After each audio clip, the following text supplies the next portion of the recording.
and welcome to Flow with the Funk. My name is Michelle, aka Flo, aka the Funky Celebrant. This is a podcast aimed at anyone and everyone interested in love, ceremony and celebration. I don't care if you're half of or a whole couple looking for inspiration, friends, family or a supplier. This podcast is for you. Today I'm uber excited because I'm joined by somebody that you might not recognise the name, but if he started playing and singing, you'd certainly recognise the voice. It is the illustrious Nasher. Who's Nasher, you might say? I'm going to get him to introduce himself for you. Hi, Nasher. Tell me who you are and where you're from. Hi, Michelle. It's like blind date. My name is Nasher. I'm originally from Liverpool. And a long time ago, when all this was a swamp, before my hair was the remnants of a once thriving society, I was the guitar player in an 80s beat combo called Frankie Goes to Hollywood. I am now a celebrant, which is why I'm speaking to you.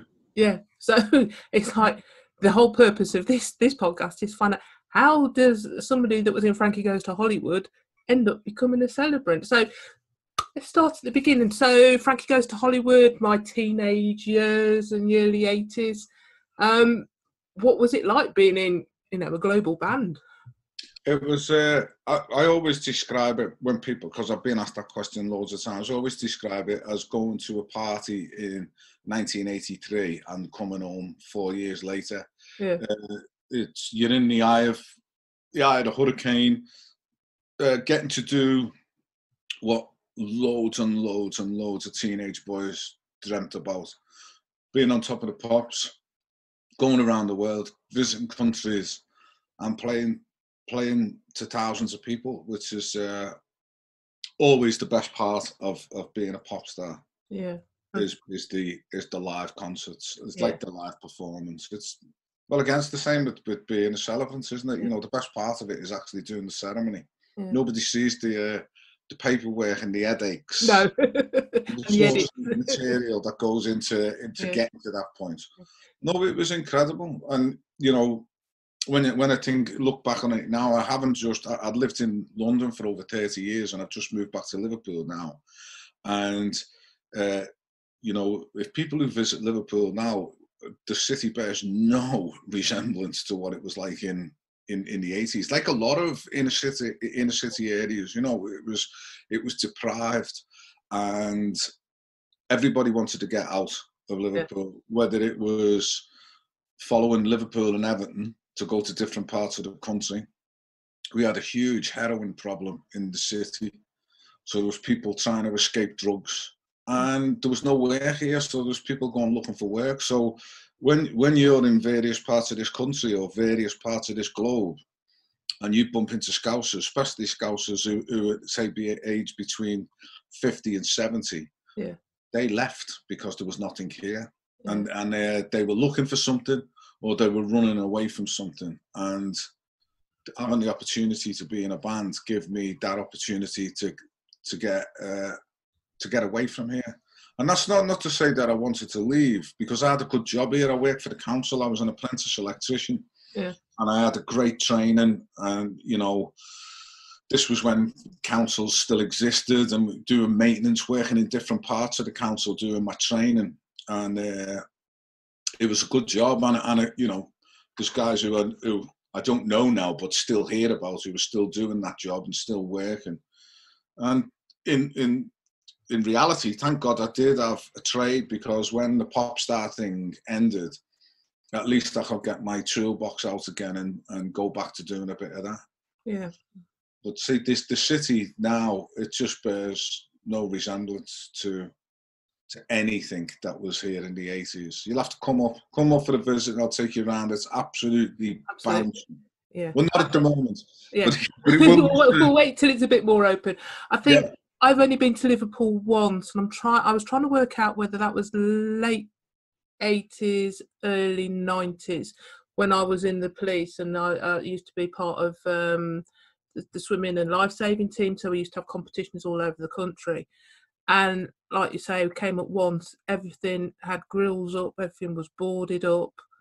people were scared to move around in the dark, and we were told don't go there because they'll have you because you're coppers, but you can go there, kind of thing. So yeah, it's nice to know that, like the rest of the country, I think it's come back to life, and it's been the city of culture recently as well, hasn't it? It was 2008, and to be honest, that was kind of the change in it.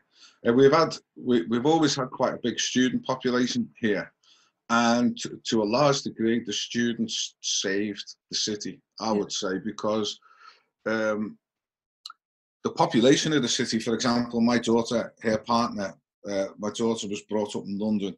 Her partner was brought up in Newcastle. And friends she lived with, when she was at uni, they've all stayed here because they go like, well, it's affordable. It's not going to cost me 250 grand to buy a cupboard, somewhere inside the M25, and everything is accessible.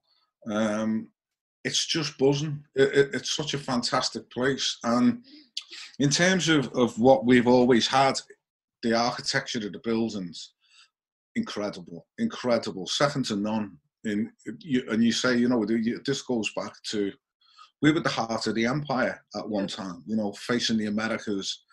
And it's like that. I described it in a song as being, we've got salt in our veins.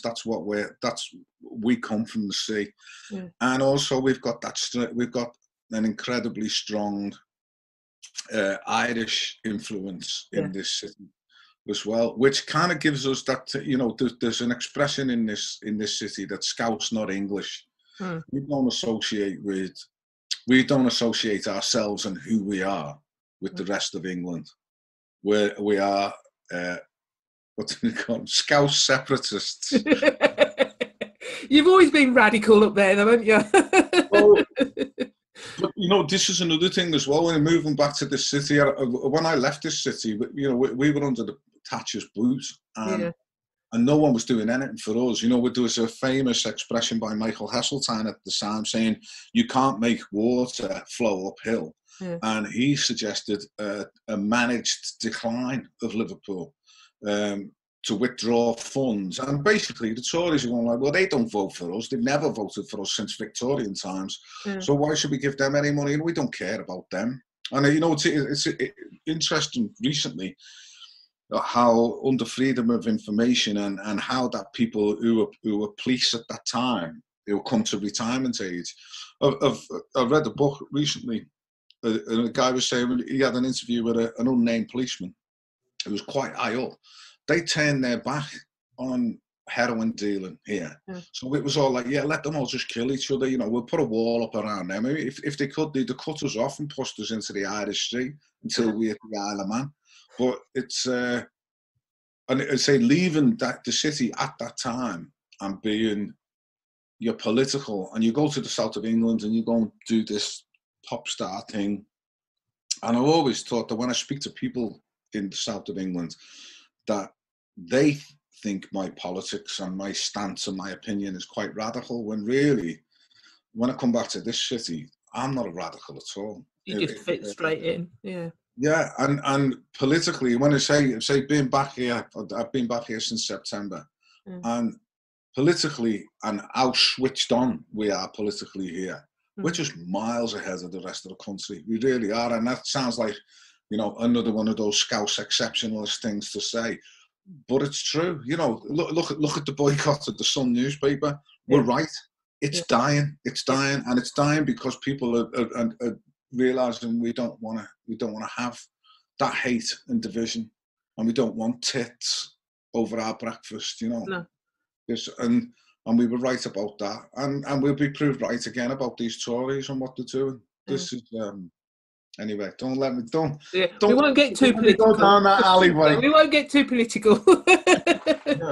But so obviously you've been back in Liverpool since September, and then we went into lockdown in March. And I've been following your journey, your lockdown photo journey.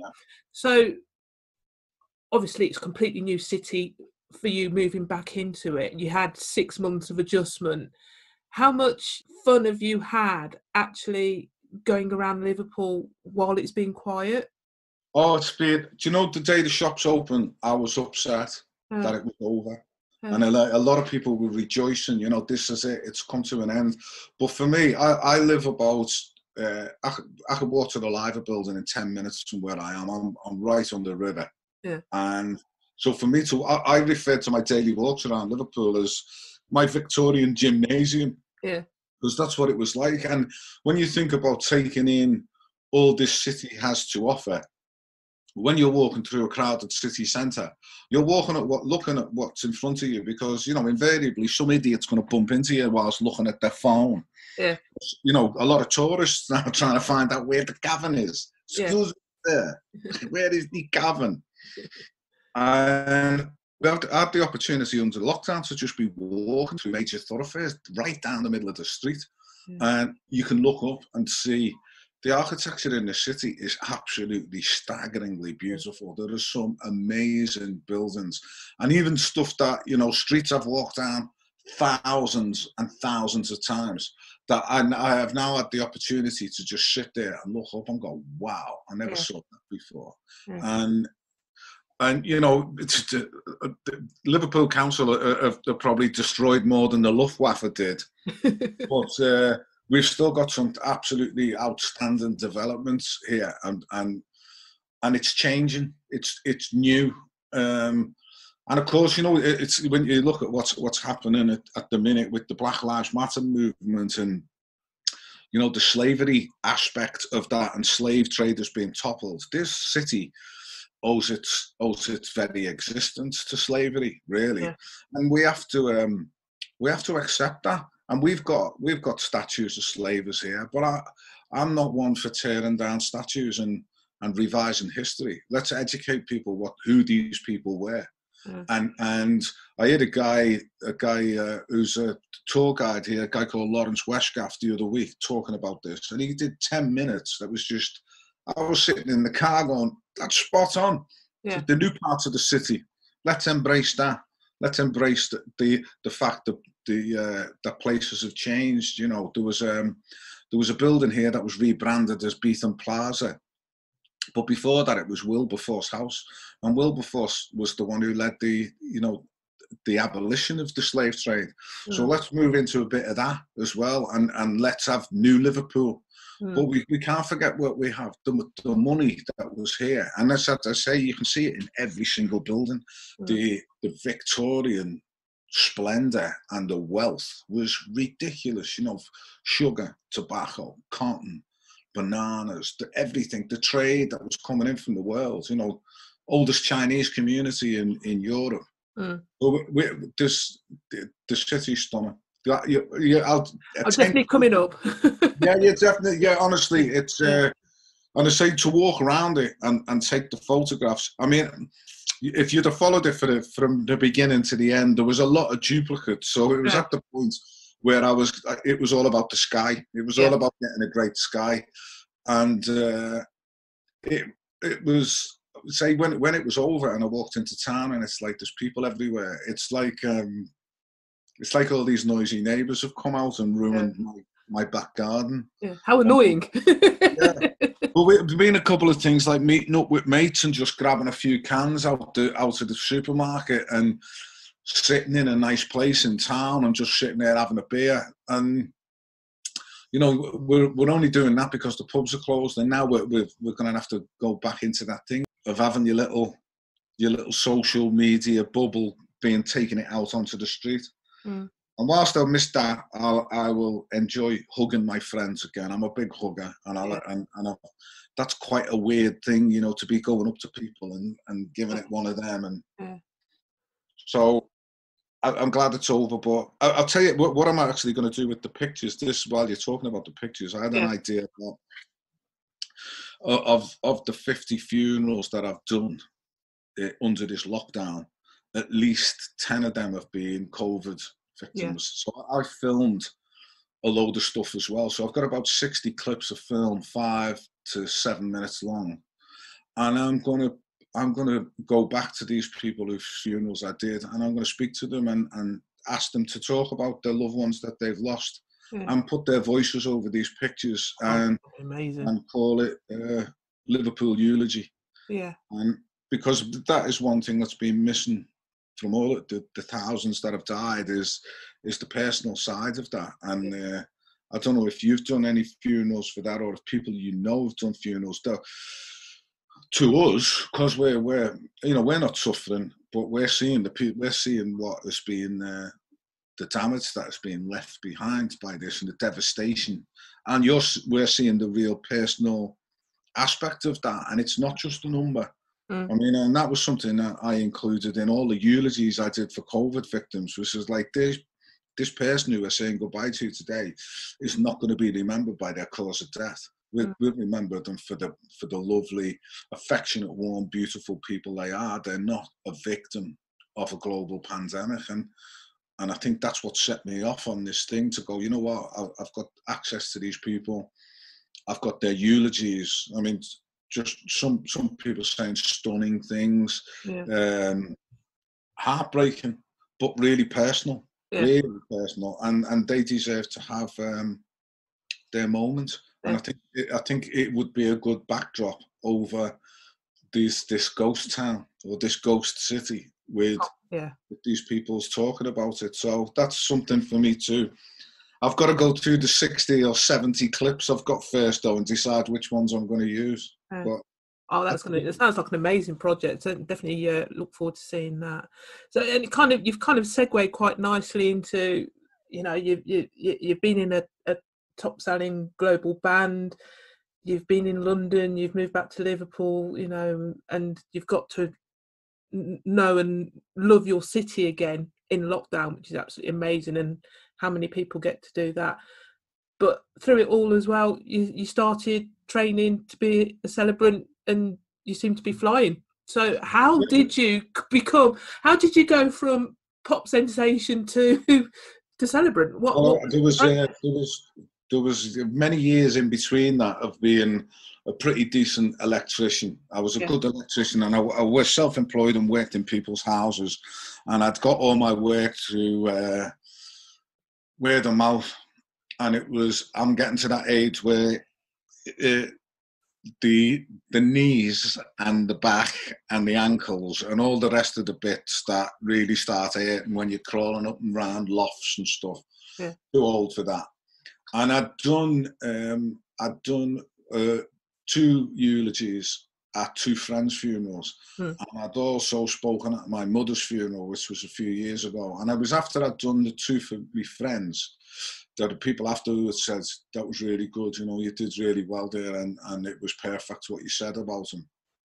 So it was something I've been mulling over, and until I met you at Liam's wedding last year, and that was the thing that really convinced me to do it. When you said, I was looking at going down the humanist route, and it was something I didn't realise with the non-religious aspect of humanism, which is something, after you told me about that I investigated that, and I went, well, that's right.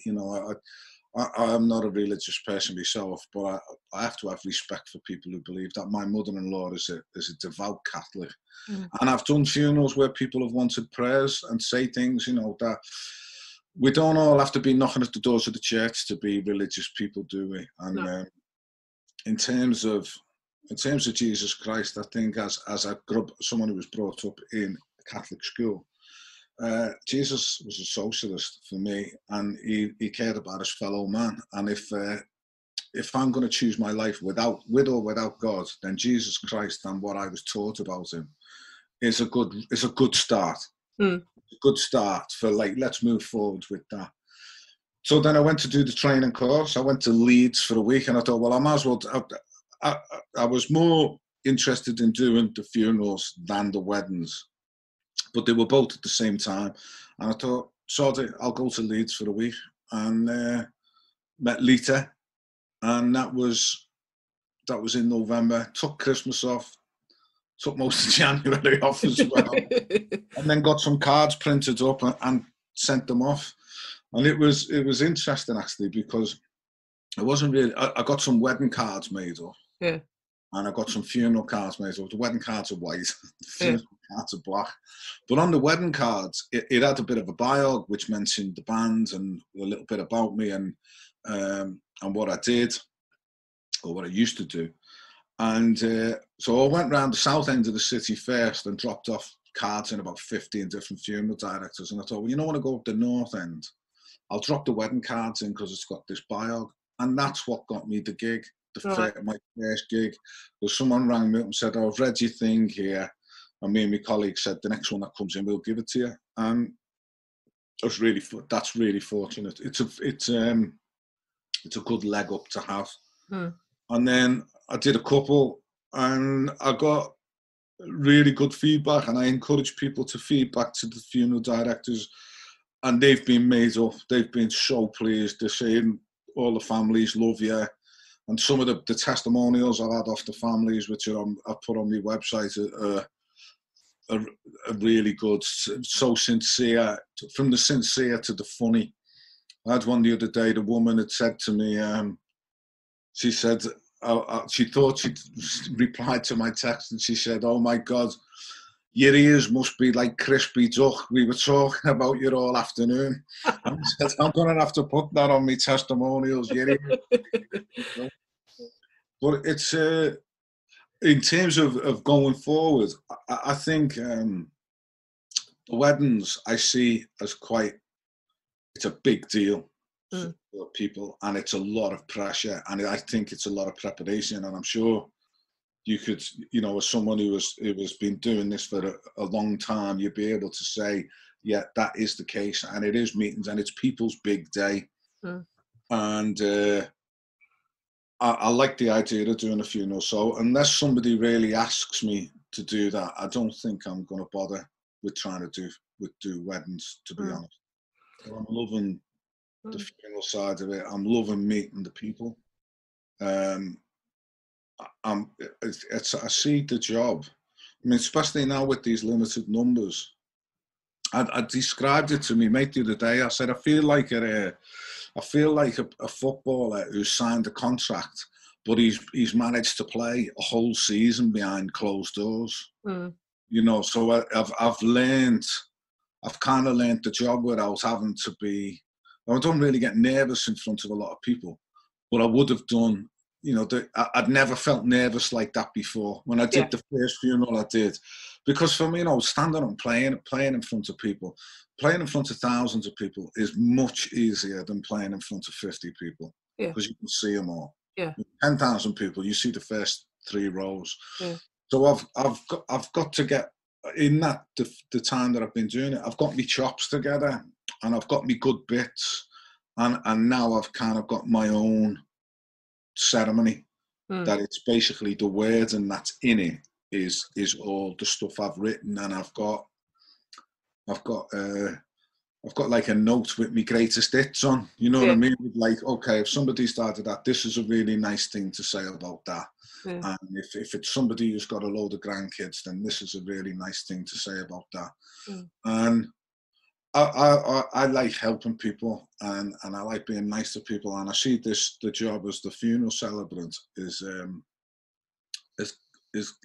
hugging everyone in the room, and trying to help them through it, because it's the only time I've ever had to organise a funeral was for my father, and because when my mum died, my dad did it. So it's something, you know, it's, for a lot of people, it's something that is totally alien to them, and they don't know what to do and what to expect. So when you're in there, and even very early on, it was like, you can have what you want. There are no rules. You know, you can have whatever you want in this within reason. You know, and no, I'm loving it. I wish I'd have done it 10 years earlier, mate, to be honest. I really, really love it. I'm loving the job. I'm loving the people I work with, who are all seem to that. They're all empaths for a start. And you'd have to be in that job. But speaking to the girls who are on the phone as well, who you're dealing with. So I've had this, I now have an audio relationship with these people at a couple of funeral directors, and I've never met them. You will soon. I haven't been able to go in and see them. And I was talking to one of the girls last week, and she said, when they started giving me work, they'll look after these people and sent them some posh biscuits and that, you know, through the post. Yeah, I'll have some of this. And one of the girls is really dry, and she said, like, if you're coming in don't come in next week because I'm not here. And I don't be sending any biscuits either. I don't want to be missing out on any biscuits, right? Trying to make me fat. And you can tell that they are, I think, to be in that kind of job, you do have to have a little bit of a dark sense of humour. Yeah. But a lot of the people who I work with, like the guys who are carrying the coffins and stuff, they're all ex-fire brigade. Yeah. There's just not, you know, you think some of the things they must have seen in their life, you know, the traumas and all the rest of it.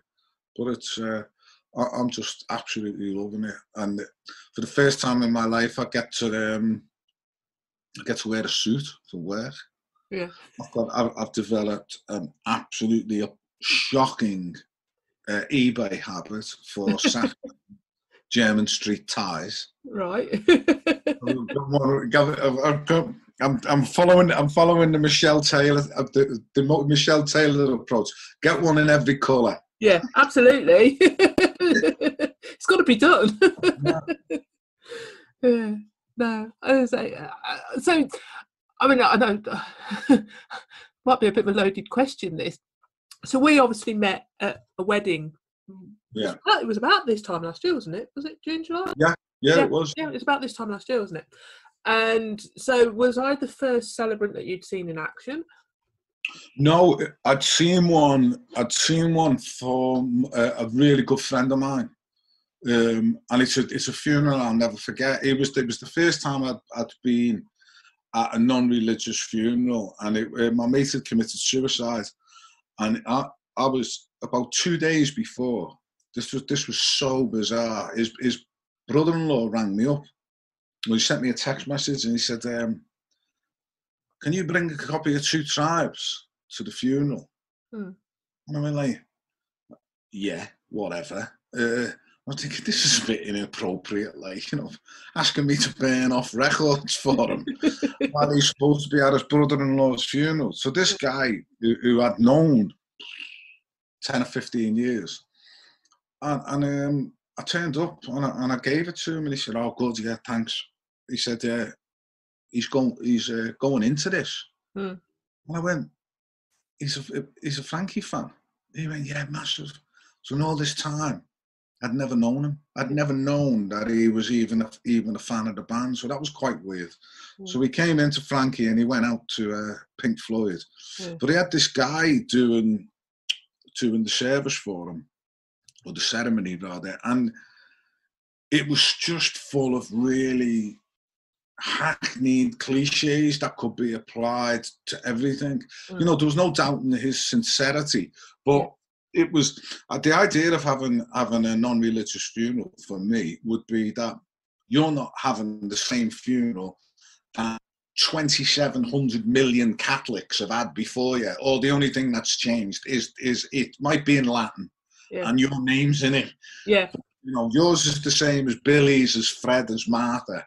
Yeah. Whereas when I heard this guy, I thought, well, no, that's his eulogy side of it was not great, and he was saying things like, you know, this is my mate who took his own life, and it was horrible, but the circumstances in which he died. But it was, oh, you know, Kevin was a man who, like a moth who flew too close to the flame, and it's like, jog on, mate. I can tell you know nothing about this guy, and you haven't really. If you've spoken to the family, maybe they're too upset and they haven't given you the information. But I don't think that would be the case, because his sister, who he was incredibly close to, was a school teacher and therefore a communicator, and therefore would have you know, known what to say. And a mutual friend of ours stood up and he spoke. And he wiped the floor with the fella in terms of what he said about Kevin. And I would say when I eventually did a eulogy, did the ceremony myself, that was down to my mate's daughter going, "Can you do it?" And I went, well, yeah, I'll read something and I'll introduce the music and I'll welcome everyone that's here. But there was no real commit. I don't remember if there was like a committal part of it, because I'm just trying to read this thing and get through the end of it. But she kind of did it herself, you know, which was amazing. You know, testament to how her dad brought it up, really, that she went, yeah, well, thanks, Dad, nice one. And it was very informal and very personal. And that aspect of being able to do that for people is I think it's great.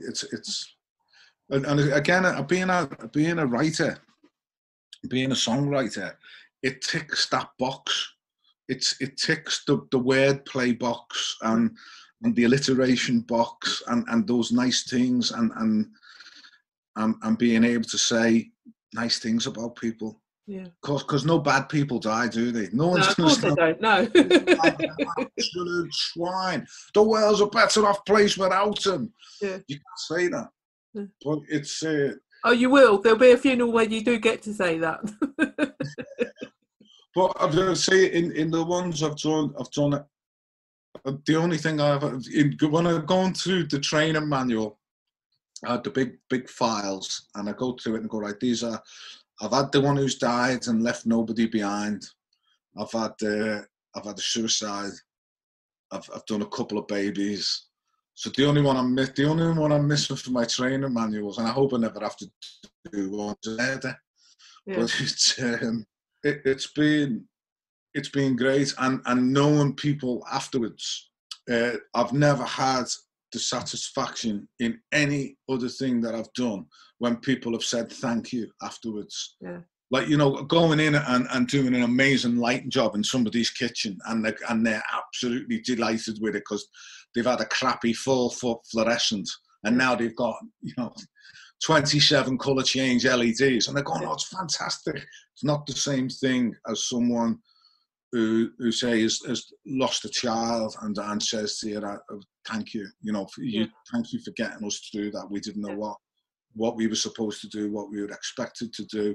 Thank you for guiding us and telling us we could say our own thing. And, you know, that's ever since doing stuff like that and having these personal tributes, it's something that I'm going to encourage people to do because I'm not a grief counsellor by any stretch of the imagination, and I wouldn't claim to know that the benefits of speaking at someone you love's funeral would be a good thing. But some of the things I've seen people say whilst reading these tributes are staggeringly beautiful and so personal. And I would think, especially for like grandkids, I had a girl stood up the other day, 22, and I was talking to her outside because I had all these tributes in front of me. And I said, which one of you is Megan? And she said, I'm Megan. I said, by the way, that bit there, I'm nicking that.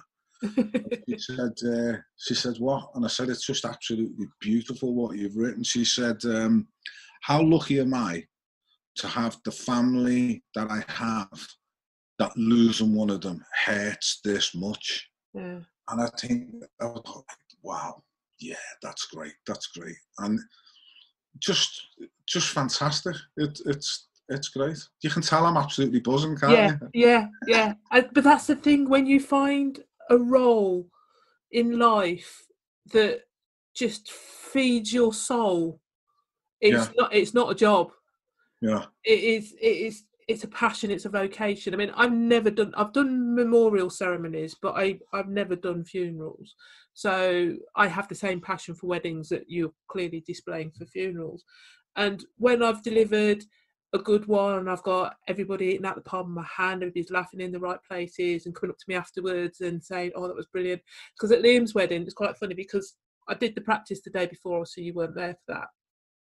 Or were you? No, you did. You did. Yeah, you did come off the practice, yeah. So, I think it might have been before you got there. I think it was one of the mums. I can't remember which mum it was, because I'd come straight from another wedding to do their practice before going home. And she said to me the following day, she says, when you turned up, she says, I was not sure. And then you started speaking, and then we thought, yeah, we like her. Thinking, yeah. I am a bit Marmite, you know, turning up in me Doc Martin boots and me dresses. She says, "Are you wearing that tomorrow?" I says, "No, I'm wearing the other one tomorrow because I've got two dresses the same but different colours." And she went, "Oh yeah, you've got to wear that dress," which is why I wore the dress all the day. But it's kind of, we weren't sure when you turned up. This larger than life, bright colours, petticoats, and Doc Martin boots, thinking, "What the hell?" But Yeah. they loved it, and you certainly, I mean, obviously you played a part in that ceremony as well because you sang "The Power of Love," and I know I got goosebumps listening to it, you know, and Well, it's like, I yeah, thought it was a lovely wedding. I thought yeah, it was a great yeah, day. yeah, I mean, I'd known Liam's dad yeah, since I was about 20 odd, yeah, in my mid-20s, and I've known Liam since he was, yeah, he would have been about 6 or 7 years old when I yeah, first met Liam. So I've known him right the way yeah, through, and I've seen him grow into this guy who is like, you know, he has got a touch of Del Boys about him, yeah, and no, I've got so much love for his family, yeah. and because I always say to his father John, I said, you're the only proper Cockney I know by the Bow Bells definition. Yeah. He was born in Bethnal Green. Yeah. Rest of them are all chances. If you're born in Islington, that doesn't count. But it was a cracking day, and it's just, I mean, I was a bit starstruck when they said, and they says, "Oh, our friend Brian is going to be singing a song." I thought, yeah, okay, what's his surname? It says Brian Nash, but call him Nasher, right? Okay. Oh, by the way, he's from Frankie Goes to Hollywood. I'm like, what? Westy I'm thinking, does love a name drop, doesn't he? yeah, I was thinking, oh my god, what do I say? What do I look like? Oh my god! And then you walked in, it was just like, this guy's so sound. It's just like, yeah, you're just so down to it. And I think, They're all just people trying to do yeah, a job. you get this perception, don't you, of what people are going to behave like, and then I've always yeah, said that about, like, in all that time of being in a band and meeting loads of other people, and like hanging out and having beers with people who 2 years ago you were buying their records, yeah, and I I could count the absolute horrors on about less than 5 fingers, yeah, easy. yeah, Everyone is sound. yeah, Everyone is sound. yeah, Amongst their contemporaries, I would say. I yeah, don't know what they're like when they get outside of that, but you know what? They're just normal people, yeah, ordinary people in extraordinary circumstances. You yeah, know, I remember, like, first time having been hanging out with the guys in Duran Duran, hanging out with the guys in Depeche Mode, and it's like, wow, yeah, these guys. You know, I was watching these on the telly yeah, 18 months ago, yeah, and now I'm in a bar in Paris, yeah, and they're buying the ale. yeah. Awesome. It's You're full of people, aren't you? You don't hear many bad stories about people. And you know what? Sometimes, and I'll always give someone the benefit of the doubt. Unless you hear two bad stories, Yeah, and maybe someone can always be having a bad day, yeah, and they can react up that way. But then you hear about people like Van Morrison. yeah, And as my mate said to me, he said, there are two types of people in this world: those who like Van Morrison and those who've met him. yeah. Yeah. I'd count myself as being slightly too young for him. Yeah, no, he's Marmite. I don't particularly like him. But I've heard so many bad stories about him Yeah, just being horrible, and it's like, you know, why would you be like that? It takes so much energy, you know. It's so draining, you know. yeah, Being a narc and being a horror must be exhausting. yeah. And But yeah, just being nice and normal is, yeah, definitely the way to go. it's kind of weird doing this celebrant job because I didn't know whether people were saying who I was, whether I was just Brian the celebrant or Brian the guy who used to be in this band, and I think the people who are you see, because I haven't even met these people, I don't really know how their sales pitch goes. You know, if Yeah, they go like, "Oh, we're not having a priest. Well, who do you want? We got this guy, or we got this guy. Well, tell me about him, or we got this woman." You know, I've seen one other guy and two other women out while I've been doing my thing, either before a funeral or them turning up afterwards. mm, And I know that when I turn up to do these funerals, that people know I was in the band, mm, and I did. I did one the other week, for a guy get a suicide, my first suicide, and he was his brother come out and said he loved his music. He would be absolutely buzzing that you're doing his funeral. And I remember the reason I remember that funeral for it being my first suicide, but again, asking people to write their tributes, and because this guy had jumped off really unexpectedly. When I got these tributes through via email, they all had the air of a very long text message that was never going to be replied, but like just so written from the heart, beautiful. And the last one was from his nephew, and his nephew used to call him Pooh, and he lived by Anfield. And the last tribute I read out it said, I used to love going to Uncle Pooh's on match day. He'd always give me his change to go and buy a badge for me Liverpool hat. And then when I come back, he'd say, should we go to the pub, Jack? And I'd say, oh, shut up, Uncle Pooh, I'm only 6. And it's just that's why I think maybe doing this thing, I think I'm going to give families the opportunity to say that if they don't want to say it, be more than honoured and happy to read them out, because I think there is a writer in everyone, even though their writing ambitions are not always matched by their grammar. What has happened, Michelle, to grammar in this country? We 10 years from now, we're going to be speaking in emojis. Yeah. The thing is, since smartphones and text talk, that's how people write. Yeah. And I've caught myself doing it on occasion, and I can write. No, and you know what? I used to be a grammar Nazi, but I've had to let it go. Yeah, you've got to, because otherwise it'll do your head in. Yeah, absolutely. And you know what you've just said? You've just said it there as well. I'm guilty. I'm guilty as charged too. Yeah. You know, but it's funny you're saying that. I did a funeral the other week for my mother-in-law's friends who lost their sister, and I got messages from her during the planning of this and what was going to be said and who was going to say something, and she was using emojis and I said to me, Miss, I've only got the crying eyes one, or the devil horns.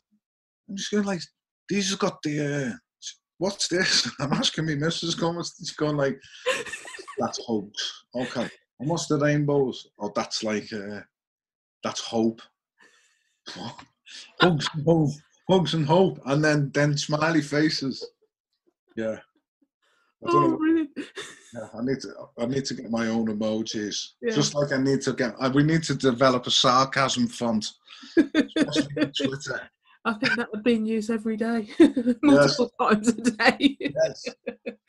Oh, brilliant, Brian! It's all Nasher. Brian Nasher. I don't care. It's been brilliant. No, boss to see you, mate. Yeah. Boss to see you next time. I see you. I want to see the throw. I want to see the throw out and proud. Well, obviously, this is a podcast and not audio, not visual. But yeah, you can see the throw's not long enough yet. That's all straight, so I've got to get rid of that. I might go loud and proud. When's your next wedding? Wow. Oh God. If all goes to plan, I have a vow renewal which should go ahead because it's less than 30 people in August, but that's end of August. But everything up to then is postponed, and then my first wedding in September has just postponed. So my first wedding, if all goes to plan, will be on the 4th of September. Bearing in mind, I should have been working every single month of this year for the first time ever. To have had 2 weddings and then nothing, but it's given me some downtime. I've done gardening, and you've become an audio editor. Yeah, I started podcasting, and starting doing loads of stuff. So one of my podcasts that I'm going to do, I've done one with another celebrant, and we were talking about clothing and stuff. And we're actually going to go and visit a clothes shop where I go and get a lot of my dresses from. Yeah. And I'm going to do an outside podcast from there with her and the owner of the shop. So there'll be a 2-parter when that one gets released. But yeah, that'll be cool. But what I went when I had I only had one shoot when I moved up here. And I went to like there's a place called Slater's Menswear here, brilliant. It's a Scottish company, but they got shoots everywhere. Take them in, fit them for you. And I thought, well, I better go and get a new shoot. And I said, like, I ain't earning a load of money yet, so I just went and got like a cheap suit. Anyway, the cheap suits just got absolutely battered, hasn't it? It's all looking a bit crap. Yeah. And it was like, it was a navy blue suit. So between that, the white shirt and my eBay ties and my black rucksack, I looked like a Jehovah's Witness on the prowl. So At the crown, just waiting. I was waiting for the shop to open, so I went out and bought a nice Ted Baker suit the other day. So yeah, get something that looks a little bit less like Jehovah. Yeah. So obviously, all we've got at the minute for you is your website, which is nasherthecelebrant.com. Yeah, but you're going to be doing this Liverpool eulogy at some stage. Yeah, I think so. I've got to speak to a mate of mine when he comes back to work, because I said to him the other day that I spoke to him on the phone and given him like a bit of a sales pitch for it, and he runs a media company who do this kind of thing, and they make films and documentaries. And I said to him, look, I want to do this, and I want you to do it with me, because it's I can do it myself, and I can chop it together in iMovie, and I can stick it on YouTube. I said, but if you get involved in this, and I have someone on the visual side of it that's pro, it's the difference between it being on YouTube and being on Netflix. You know, it could be, and you know, to tie it in with what I used to do, to being the guy who started becoming a celebrant in the middle of a pandemic. And I've got looking back through my books the other day at the COVID victims and who the people I was dealing with. And one of them is one of my best friends here. She lost her mother in a care home, was 86, you know, and her story was that her and her sister turned up, and she'd been told she'd taken a turn for the worst, and they said, well, only one of you can go in. Yeah. When you go in, when you come out, you've got to isolate for 14 days. Well, my friend couldn't do it because she'd have had to go back to her husband. She couldn't go anywhere else. So she didn't get that opportunity to say goodbye to her mum. You know, from the other side of the glass. And when her sister went in, her mother was gone in less than 5 minutes of her arriving, you know, and going in there.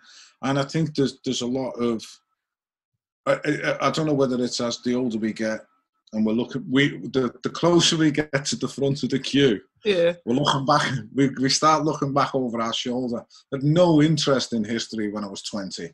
Now it seems to be important, and now I think this is an historical time. Yeah, absolutely. For all of us. And if I've gone to the trouble of walking through the city every day, clocking up 470 miles, by the way. I'm impressed. Oh, my hips aren't, mate. I need to sign up now for a couple of hip replacements and some. But I think it could be a good thing. And it does have that. It does have an amateur feel about it. We're not trying to make a Hollywood film, but to give these people the opportunity to remember the loved ones they've lost. I think even if they read out bits of the eulogies that were read at the funeral, or whether I sit there and talk to them and they tell us about them, I think it could be very poignant, and it could be a good record at the time. And you know, you've seen I've taken over 3,000 pictures, which tomorrow I start sorting through. Because the original idea was to take the pictures this year and then go back to the same place a year from now and contrast and compare the two photographs. So, no, it's exciting, and I've got time to do it because this celebrant thing doesn't take up my time. I've got an album, which I think will be my last album I make. I want to just get into collaborating with people and doing music for fun. I've got a career now, which is something I'll be able to do as long as I can climb in and out of a taxi. Yeah. You know what I mean? So, I think by the time we go back to having full houses again, I might not need a script. I'll only need my script from a eulogy. I'm still looking to my pieces of paper for prompts. And I haven't gone down the route of the iPad yet. I don't trust the technology. I won't use an iPad. No. I won't use one. But yeah, each to their own. Yeah. I know mine would crash on me. I don't remember you having notes. You're all off the. You've got it all. It's a performance, isn't it? It's not all in my head. Trust me. I've got a folder. I've got a folder. It's written down. It's printed in a size 16 font, double space, so I can actually read it with or without glasses, just in case I break my glasses, because I have done that before. But you say I know my script. I've written it. I've practiced it, and I can look down and like talk and But I've been doing it for 9 years, so yeah. It's a performance, and I should have been on stage. I just obviously missed the boat on that one. So my stage is now my weddings. So I'm quite happy with that. And I'd like to take this opportunity very publicly on your podcast to thank you for pointing me in the direction I was. If you'd have said to me at that time, "No, you don't want to do that," I might not have done it. But you did, and you were incredibly positive and incredibly informative, and you pointed me in the direction of the FPC, and that was all good. That was all good, and I want to thank you for that. It means a lot. You're more than welcome. Come on here and talk to you about it. Almost a year down the line since we first met, and where I am now compared to where I was then is largely down to you pushing me in that thing. You do it. Yeah. You should do it. Michelle said, "I've got to do it. I better do it." Better do it. Yeah, I am scary, aren't I? Citizens arrest. But my payment will be. It has already been. You've sent me a couple of your albums, which are brilliant, by the way. And my husband, we both played them over and over again. So that's awesome. So I'm looking forward to the final album coming out. But my payment will be. You're taking me around the city, and you're taking me to. Right.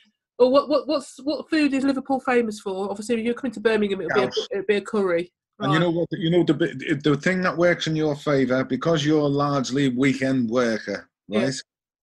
The best time to come to this city is during the week. At the weekends, the city centre is packed with stag and end do's or football fans, and the hotels are ridiculously expensive.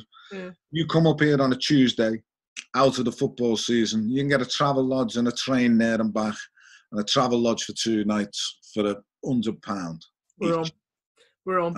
I would love to take you down and have a few drinks, take you on the ferry across the Mersey. Oh, it's got to be done. It's got to be done. Yeah, it's got to be done. Yeah, we'll take you around Toxteth and all that. You'd be surprised. I always take people around Tocky and they go like, "This is Toxteth." They expect it to be like Beirut, and they forget that, Toxteth and the Georgian quarter of this city is where the millionaires lived. It's 40 years on from what it was with the riots, and it's every area has to change. Yeah. So it's amazing. That's brilliant. I look forward to it. Yeah, fabulous. Right, thank you very much for joining me today, and I will let everybody know as and when the project for Liverpool Eulogy comes to fruition, and make sure that you get an opportunity to watch. Yeah, and send me a link to where this is up, and I shall share it. I might share it with some of my friends from my funeral directors. They might like it too. Brilliant. Right. Okay. I'm gonna say goodbye now then. Thank you very much for joining me. Cheers, mate. Absolutely boss to see you. Take care. All the best. Can you believe there is somebody on this planet that can outtalk me? Boston conversation with Nasher. It was really nice to catch up with him, and I can't wait to actually have another conversation with him, especially when the Liverpool Eulogy comes out. Anyway, take care for now, and I hope you can all join me again soon for another edition of Flow with the Funk.